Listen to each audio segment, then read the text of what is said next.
Deus, havia indícios da tortura. Não é qualquer cidadão que já foi torturado, não foi preso indevidamente. Não, eu acho que as situações... Então, deveriam ir? Não vão? Pode o Conselho Tutelar ir? Pode. Mas tem um dever legal? Pode ser chamado a responsabilidade porque não foi? Não. O Conselho Tutelar tem outros deveres. Se for o caso, é um rapaz, né? É um agente, não é um cidadão. O cidadão que violou a lei e, portanto, deve ser submetido ao processo. Mas todos nós, em princípio, somos cidadãos.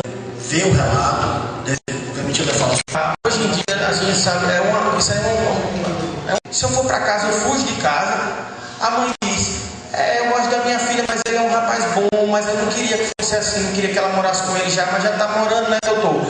Aí a gente fica, tá lá, inquérito, e agora eu processo esse rapaz por estupro e vai para cadeia junto com um monte de bandido mesmo.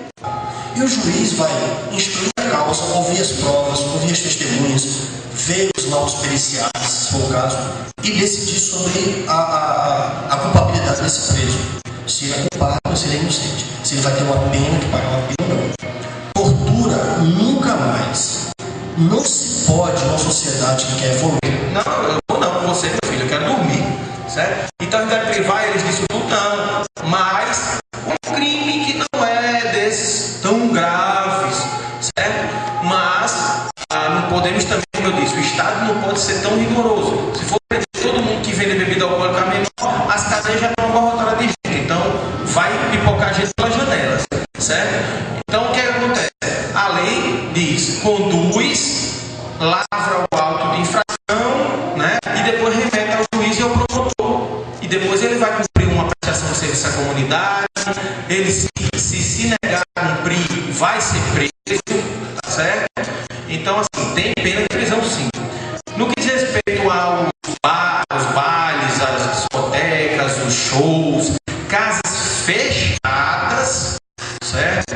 Não bares fechadas, no meu entender, só pode entrar criança e adolescente se esse estabelecimento pedir para aquele show específico autorização ao juiz de que faixa etária de criança e de adolescente, de que modo a criança pode entrar. É lógico que a gente sabe que criança, que adolescente de 15 anos, 16 anos hoje em dia, tem condições de ir para certos shows, certo? Para certos shows. Então, os pais não vão com ele. O dono do estabelecimento, para ter esse tipo de público dentro do estabelecimento, auferir lucros com a criança e com o adolescente, ele precisa de estabelecimento fechado. Ele precisa pedir autorização ao juiz. O que acontece hoje em dia, eu sei que eles não pedem autorização. Da mesma forma que acontece o quê? Que donos de bares vendem a bebida alcoólica ou mesmo vendem a bebida alcoólica para a pessoa maior que está na mesa do adolescente e aceita para a criança.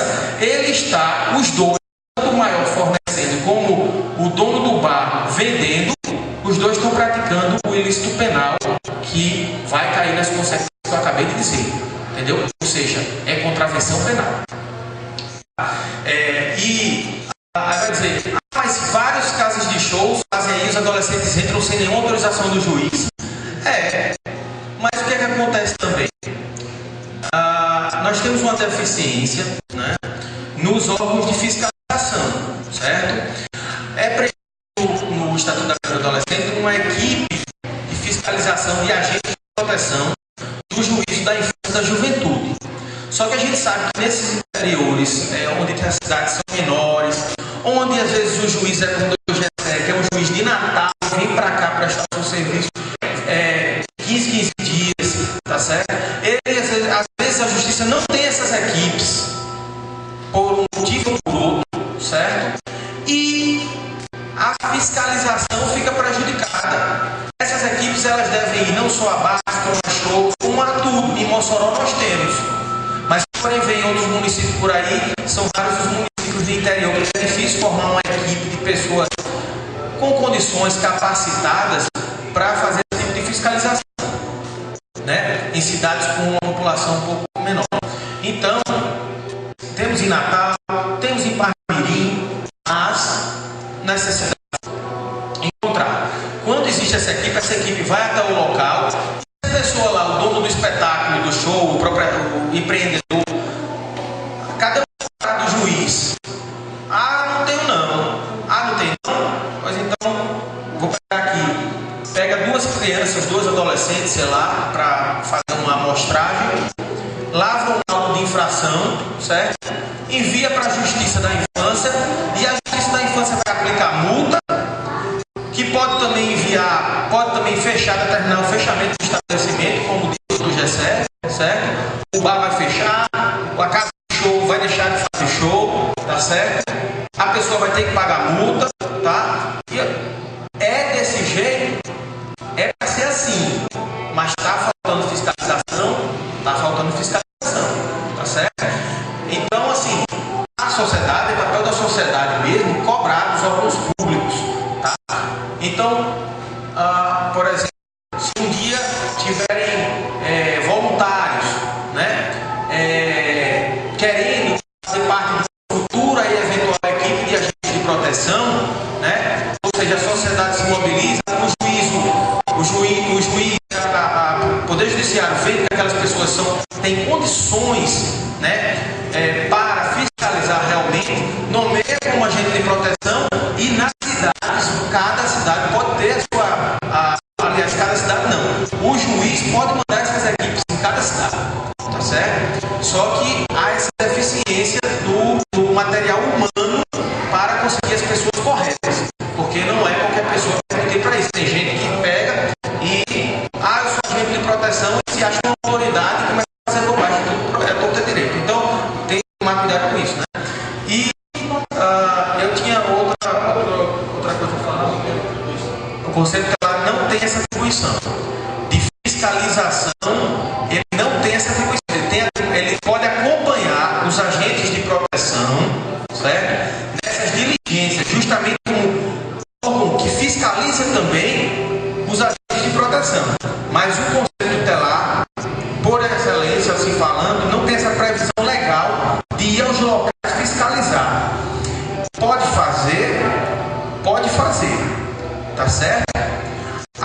Mas não tem condições de todo o Conselho Tutelar ficar fiscalizando todos os lugares. Então não há como eu, por exemplo, promotor de justiça, não vou chegar para os conselheiros e dizer, vá ao show tal. Eu posso até dizer, olha, vocês poderiam fazer isso e tal, mas a lei não incumbe a eles essa tarefa, certo? Não incumbe a eles essa tarefa. O Conselho Tutelar, ele pode ir a um bar, verificando também que aquele bar ele vive vendendo a constante presença de menores, ingerindo bebidas alcoólicas e tudo mais. O que é que o Conselho Tutelar pode fazer? Pode fazer até uma representação ao Ministério Público. Ele não vai lá lavrar um auto de infração, como eu disse que os agentes fariam, os agentes de proteção, mas ele pode fazer uma representação ao Ministério Público, à polícia da cidade, à polícia civil, e dizer, olha, aquele bar constantemente é visto adolescente bebendo, principalmente nos dias tais a tal horário. Infelizmente, não tiver nada, a gente não pode ficar determinando sempre a fiscalização. Eu tenho, enfim, inúmeras coisas para se analisar. Eu passei a bola porque a tarefa de fiscalização de crimes primordialmente é da polícia.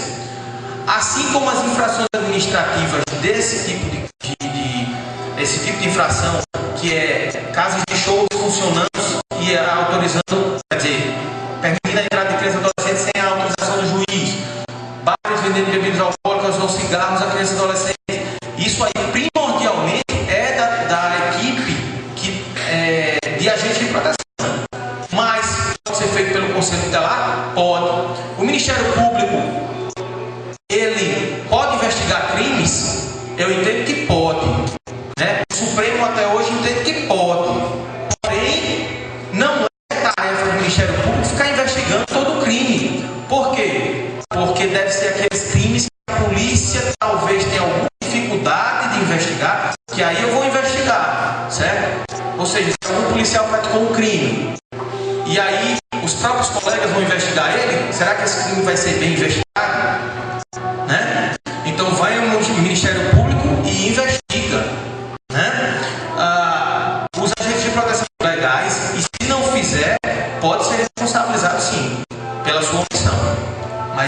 desses casos.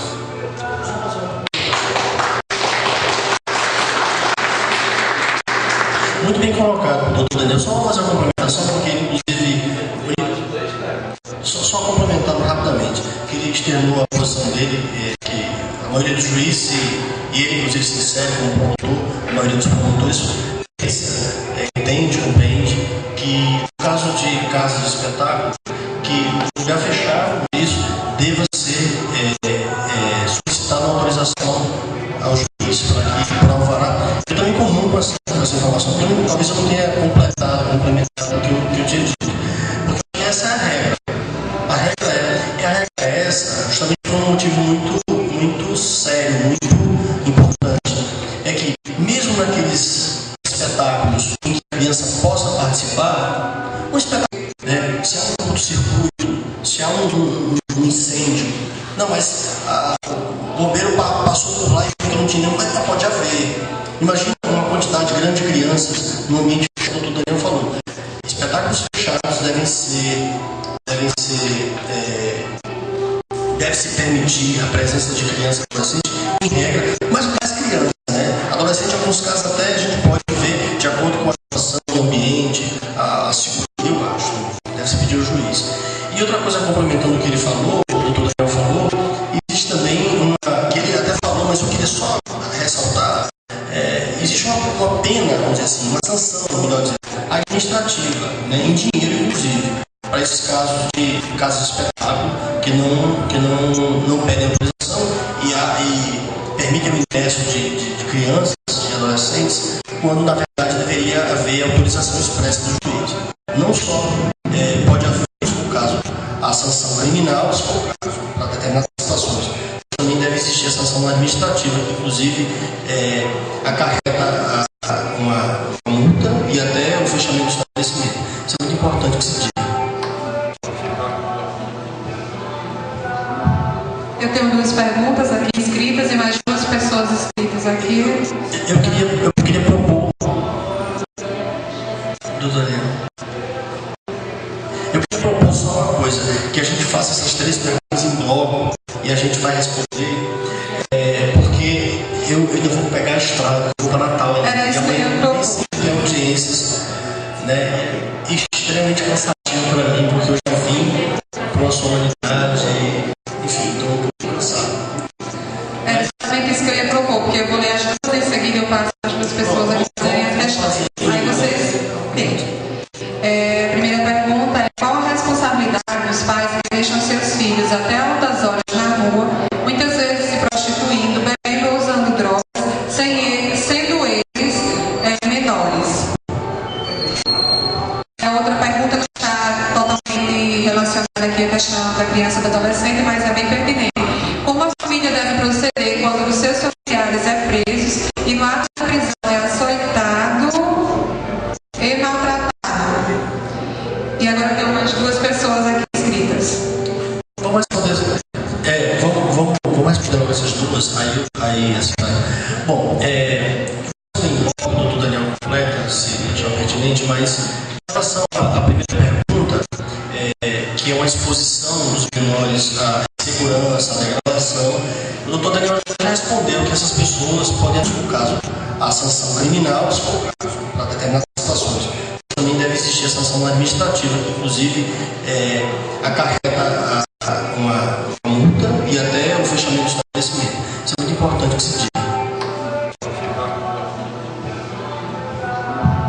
Eu tenho duas perguntas aqui inscritas e mais duas pessoas inscritas aqui. Eu queria propor, doutor Daniel, eu queria propor só uma coisa, que a gente faça essas três perguntas em bloco e a gente vai responder, porque eu ainda vou pegar a estrada, vou para Natal ainda. Era isso que eu ia propor. Tem audiências, né, extremamente cansativo para mim, porque eu já vim para uma solenidade, enfim, estou um pouco cansado. É exatamente isso que eu ia propor, porque eu vou ler as duas em seguida, eu passo as duas pessoas aqui fazerem as questões. Aí vocês entendem. Episódio, né? Tanto a tortura pública, o crime de tortura, como a tortura privada, né? Cárcere privado, os maus tratos, as sevícias, Nós brasileiros temos uma certa condescendência, ou seja, nós permitimos isso. Né? E por que nós permitimos? Porque nós somos um país que vivemos 20 anos de ditadura. E na ditadura, é minha opinião, respeito à opinião contrária, e na ditadura se permitiu a tortura de pessoas que discordavam do regime.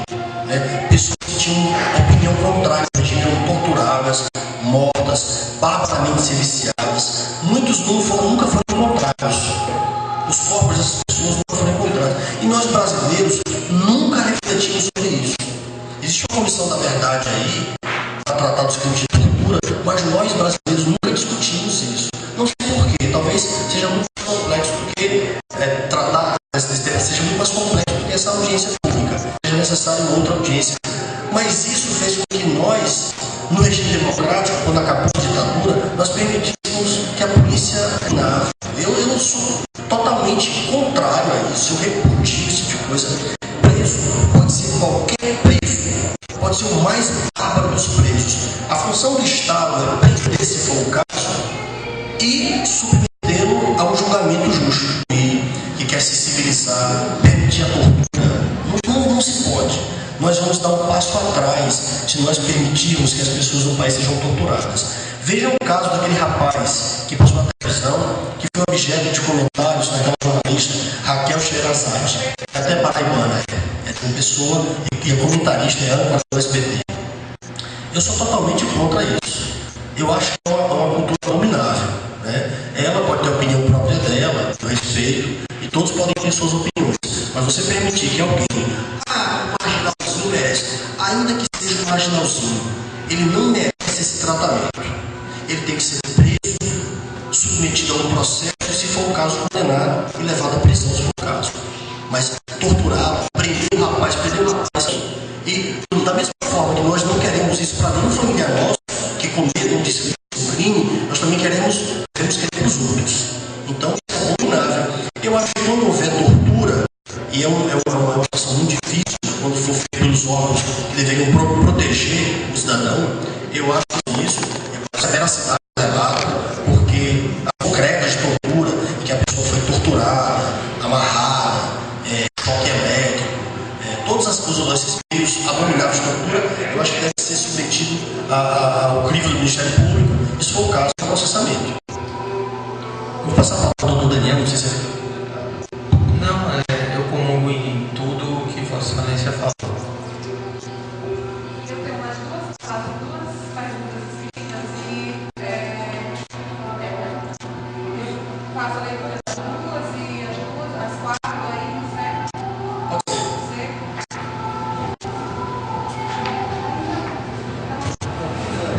Já tem o microfone aí com... Boa tarde ao senhor juiz, ao senhor promotor e às demais autoridades aqui presentes.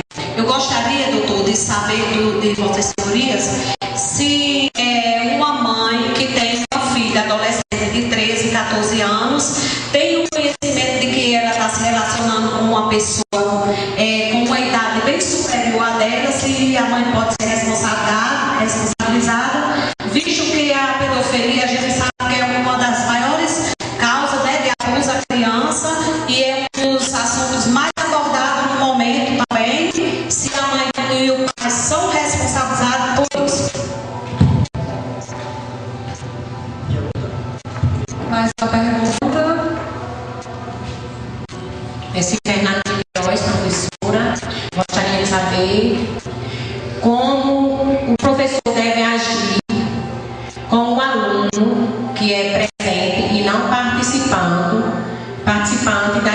na sala de aulas, visto que existe uma lei, né, que a presença o que é válido é a presença. E quando a gente procura os pais, porque essa criança, esse aluno, ele é incluso mesmo, e o professor faz tudo para os pais, e os pais dizem: eu não sei mais o que fazer,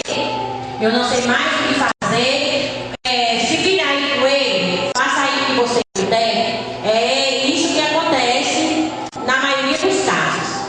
Obrigada. dizer também que eu acredito que só vai ter validade, só vai mudar o caso quando as famílias se unirem e a educação se fazer valer o seu direito, né? Porque ainda existe muito a desejar. Essa é a minha opinião. Não, pode depois você. Pronto, então fica só essas duas aí agora, só, né? Bom, vou começar pela última, né, pergunta, que já deu a solução, né? Pois é, por que é mais difícil? Porque não tem justiça de jeito nesse caso aí, entendeu? O que é que acontece? Existem dois casos: os pais relapsos, que não estão nem aí para o estudo dos filhos, né? E a depender do caso, pode configurar até crime de abandono intelectual, certo? Mas raramente a gente consegue enquadrar nesse crime de abandono intelectual. E os pais que vão lá, matriculam também, e até dizem: filho, vai para a escola, mas se não for, não foi, e deixa por isso mesmo. O menino falta, o menino bagunça, o menino estuda, tira nota baixa e não vai nem na prova, enfim. Repete ano, começa a se enveredar em más companhias, e a gente sabe como é que é, vai para certos lugares que não era para ir, né? O que é isso? Isso é a família que está faltando, né? É a família que está faltando. A gente faz o quê? A gente assume. O que a justiça vai solucionar nesse caso? Justiça não é feita para dar caramba. Justiça não é feita para dar caramba. Justiça é feita para sancionar e cobrar. E se não fizer, vai preso e aplica multa, isso e aquilo, né? Até se prevê no Estatuto da Criança e Adolescente também uma infração administrativa aos pais que por algum motivo são relapsos e não tomam direito conta dos filhos e tal, com aplicação de multa. Eu nunca vi em 10 anos de promotor, né? E nem eu nunca ia fazer e nem vou fazer, a não ser que se trate de uma família rica, porque entrar com um processo para tentar comprovar a culpa da omissão dos pais na educação dos filhos, para que depois seja aplicada a multa. Acredito que assim, aqui os presentes, essa multa ia fazer mais falta à manutenção dos próprios filhos, ou seja, ia prejudicar o filho que eu quero proteger, né? Ou seja, a justiça quer proteger a criança e adolescente e termina prejudicando, tirando dinheiro daquela família, e outros se conseguir tirar, né? Porque eu sei como é difícil a gente executar essas multas. Mas, enfim, a resposta foi dada pela senhora, né? A família, se não quiser, não ajusta a conduta do adolescente. Se quiser, ela é a única salvação. Agora, ela pode ter um auxílio à família dos órgãos de assistência social, como eu falei no início, né? O Conselho Tutelar muitas vezes para a escola e tal, aciona, porque tem poder para isso, de requisitar que se faça um relatório social, incluir em certos programas governamentais, e até mesmo os pais, os filhos fazerem uma visita ao psicólogo e tentarem, se for o caso, participarem de sessões de psicoterapia, né? E esses órgãos é que vão tentar conscientizar aquela família, né, de como educar os filhos, né? Mas se não for a família querendo, não tem quem queira. E eu costumo dizer, se o adolescente é rebelde, a família não está nem aí, não atende os chamados do Conselho Tutelar, da assistência social, não vai, e é simplesmente uma falta de assiduidade à escola, mas foi matriculada pelos pais, né? E também tira notas baixas, repete ano, isso aí a justiça não pode dar jeito, porque é uma insubordinação que às vezes nem a família querendo, dependendo da idade do adolescente, não consegue mais dar jeito. Então a família tem que educar desde o início. A outra pergunta qual era mesmo?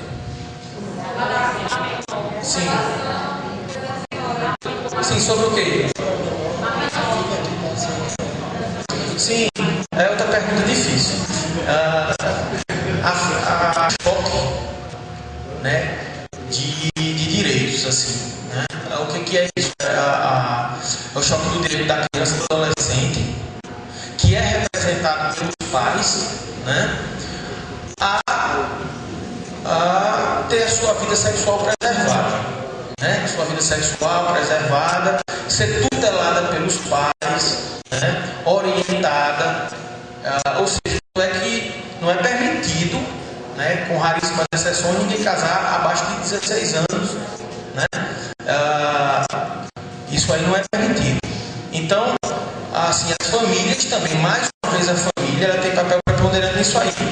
Ou seja, o pai e a mãe que permitem logo um relacionamento desse com uma pessoa em ter idade, uma filha, ou até um filho, os dois vão morar juntos e tal, né? Isso daí, depois vai querer dar jeito, vai dar jeito como? O adolescente já não respeita mais nesse ponto os pais. Se volta para casa, não volto, foge de casa, e a família se vê naquele dilema. A minha filha quer se juntar, quer ficar com o rapaz às vezes até de maior, né? Quer se juntar com esse rapaz. Eu não quero, mas se eu brigar com ela, eu vou deixar de falar com ela, é minha filha, e eu vou expulsar ela de casa, e eu sou mãe, e ela é de menor, e como é que fica, né? É complicado. Aí vai responsabilizar. Olha, se a família, que é quem nós, certo? Na mesma casa, sob o mesmo teto e tudo mais, né? Eles podem procurar justiça, procurar polícia. Por quê? Porque se por acaso um maior se relaciona com um menor de 16 anos, certo? Isso pode configurar até crime, tá? Pode configurar crime. Se for menor de 14 anos, estupro, certo? Então, assim, é um crime com uma pena severa, né? Uma muito severa, só que às vezes, e essa da cadeia mesmo, né? Então, a adolescente na audiência chora para se acabar, que ama a pessoa, né? Muitas vezes quem vai ser réu é o homem, né? Não é a mulher. Então, a adolescente lá chora na audiência, eu amo, e como é que vai prender, isso e aquilo. Chora na audiência com o Ministério Público, se o Ministério Público denunciar ele pelo crime de estupro, chora na audiência com o juiz. E a gente vê aquele negócio, tudo isso, esse dilema é por quê? Muitas vezes é porque a família falhou no controle do seu poder familiar lá atrás e quer que a justiça dê jeito depois. Então, o que é que eu faço quando eu percebo isso? Que o crime vai penalizar mais a adolescente do que... Não dá para ter uma resposta aqui concreta e exata hoje, certo? Tem que ser analisado cada caso, certo? Para saber se a pessoa maior que está se relacionando merece uma pena, ser visto como um criminoso que cometeu um crime ou não. Pois é, depende da idade da adolescente, né? Se for abaixo de 16 anos, como eu falei, pode configurar crime. Acima de 16 anos já é mais difícil. Enfim, então assim, isso aí não dá para dar uma resposta certa. Tem que ser analisada cada caso. Às vezes as próprias famílias, o delegado vai e investiga, que eu já peguei, né? Investiga. E a adolescente diz, eu quero morar com ele, né? Como é que é? Então, assim, tem que ver, corre risco, e eu posso causar um prejuízo psicológico, e a adolescente, que era a intuito da norma protegê-la, né? E